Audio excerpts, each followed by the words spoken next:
Welcome to Improvement University. One of the most important things I've learned in my life is how to manage my time effectively in order to produce my best quality of work while minimizing my stress levels. Let's take a journey together to the last time that you had a deadline to meet.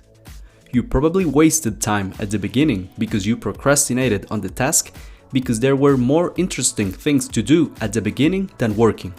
As the deadline was approaching, you probably consumed more caffeine than needed and skipped a few hours of sleep.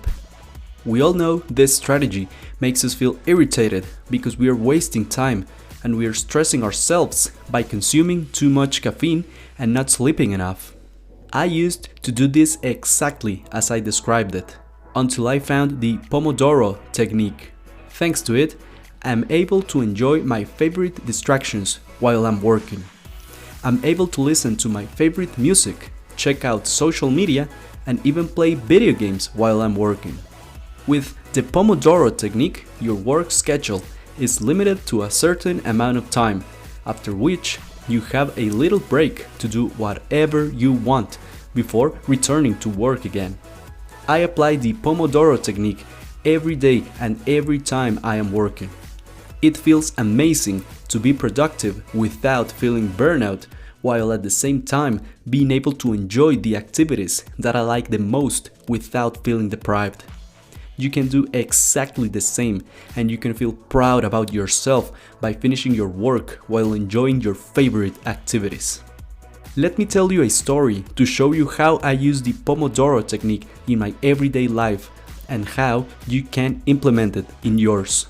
The first thing I do is decide on the task on which I will be working on. Let's say I will be working on the animation of one of these videos. Once I have decided that I will be animating, the second thing I do is set a timer to 40 minutes. This time can vary from person to person, but if you're a beginner with this technique, I would highly suggest you start with only 25 minutes. If you feel you're getting value out of this video, please consider subscribing to the channel. Moving on, after setting my timer, the third thing I do is working on the animation until the timer rings at the end of the 40 minutes. I stay completely focused on the animation. I put my smartphone away for the whole time the timer is running because I know that distractions will be detrimental to the quality of my work.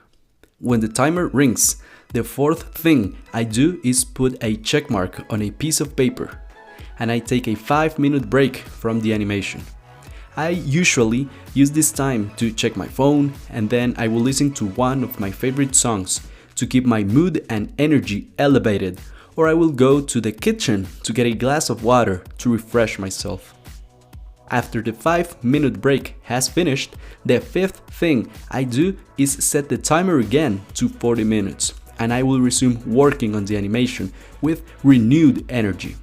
I repeat this process until I reach the fourth checkmark on the piece of paper, after which I will take a 20 to 30 minute break. During this break, I like to stretch my body, play some video games, basically whatever I want at that moment. The important thing is that you do the things that will make you feel refreshed and recharged. When this large break has finished, I resume working and taking the small 5-minute breaks until I complete 4 cycles again. I hope you are obtaining value from this video. If you want the best self-improvement content every week, you can join my Inner Circle mailing list with the link in the description box below. One of the things I like the most about the Pomodoro technique is that your brain has an appropriate amount of rest between sets of work, which lets it perform better for longer periods of time. Another powerful benefit is that seeing those checkmarks accumulate gives you internal motivation to keep working to get more checkmarks, and the cycle feeds itself. But the thing that I like the most is that you don't feel deprived of your entertainment because you can do whatever you want in your breaks. If you're interested in learning how to wake up early and not feel tired, I will see you in the next video.